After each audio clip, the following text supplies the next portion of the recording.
I recently did a video called Set Your Expectations Low, and it was simply on like, if you set them too high, you're just going to end up ruining stuff because you beat yourself up for not reaching them.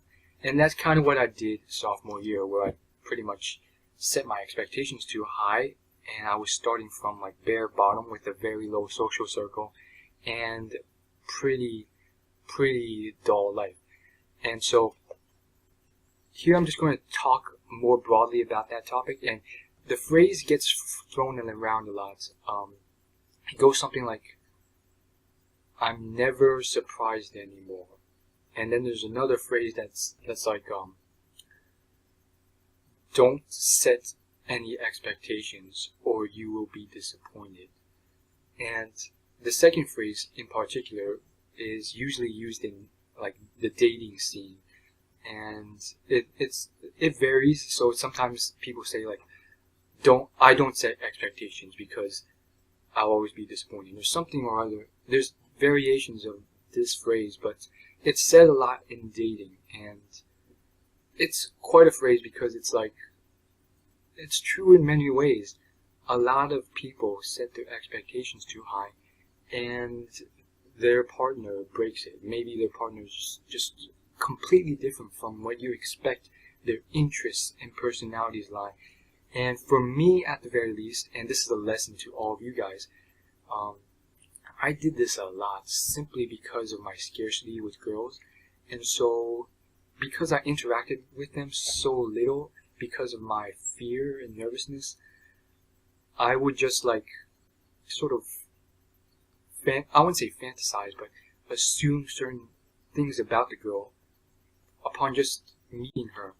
I remember once I met this. It was like a mixture. So she sort of introduced herself to everyone, and then from there, the next like weeks or so, when I didn't really talk to her in person, I sort of assumed a lot of things about her, and sort of assumed that she's in this. She went to this mixer, so she must like these interests. I like those interests too, etc., etc., etc.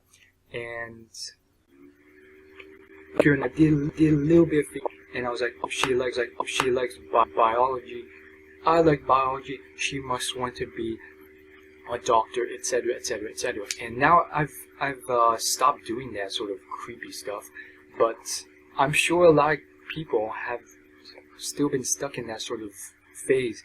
And yeah, usually what happens is she turns out to be different. And anytime you sort of build up this perfect image with all these details of a person you're basing off of, most likely disappointed when they don't meet that. And that's just how life is. It's statistically unsound for someone to just luckily match all of those. It's very, very rare, especially when you're so detailed. And that's no one's fault. It's not her fault for doing that.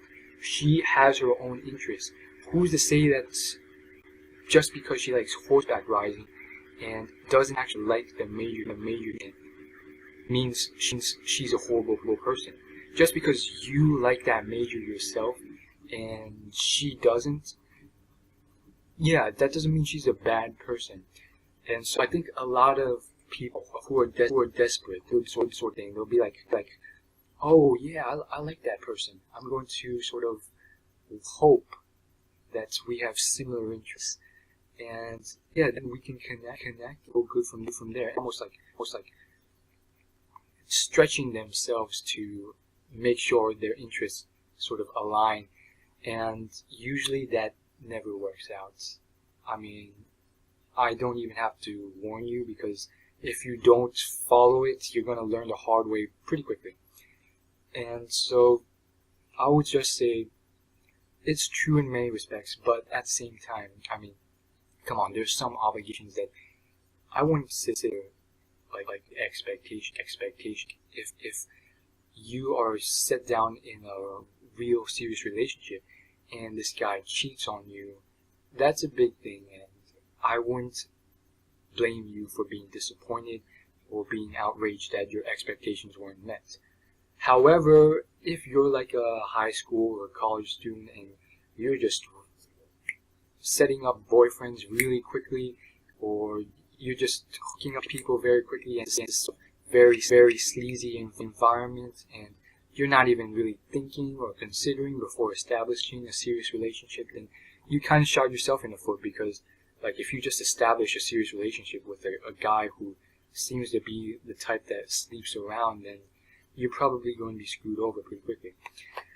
And so I really want to go beyond being just talking about life in general. You want to set your expectations to a point that you can reach.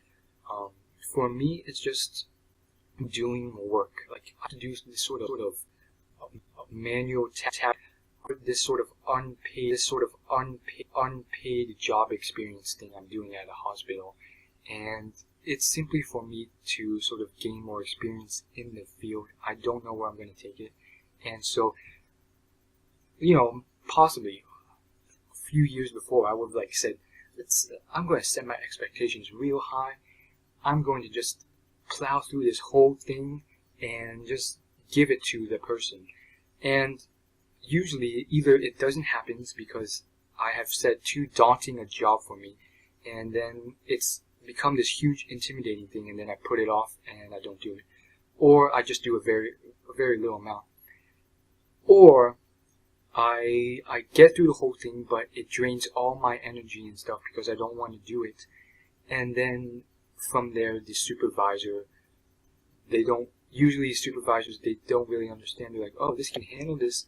Great, I'm going to give him double the work. Then it goes from there. And then if you bring up that like it drained you, it's not a good vibe, they don't think you're interested in the work, etc., etc. So